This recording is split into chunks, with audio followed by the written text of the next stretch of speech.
Welcome back to our channel. Today, we're going to talk about the Global Entry Card and everything you need to know about it. In this video, we'll cover what the Global Entry Card is, how to use it when traveling abroad, and what to do if it gets lost or stolen.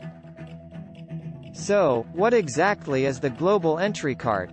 The Global Entry Card is a trusted traveler program offered by the U.S. Customs and Border Protection (CBP) that allows expedited clearance for pre-approved, low-risk travelers upon arrival in the United States.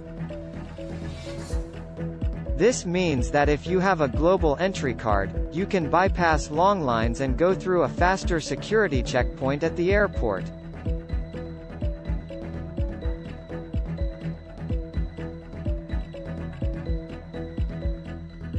But how do you get one? Well, the first step is to apply for the program. Once you've been approved for the Global Entry Card program, it's important to know how to use it when traveling abroad. The process is relatively simple. When you arrive at the airport, you'll go to a Global Entry kiosk and scan your passport and fingerprints. Then, you'll answer a few questions on the screen about your travel details and customs declaration.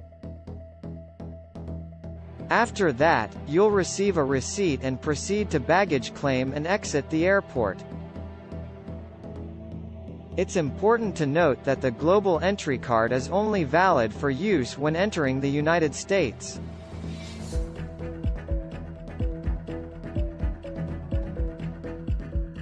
Lastly, let's talk about what to do if your Global Entry Card gets lost or stolen. If this happens, you'll need to report it immediately to CBP. You can do this by calling their information center or sending an email. It's also important to file a police report and get a copy of it as proof of the loss or theft. Once you've reported the lost or stolen card, CBP will cancel it and issue you a new one. And there you have it. That's everything you need to know about the Global Entry Card. We hope this video was helpful and informative for you. If you have any questions or comments, please leave them down below.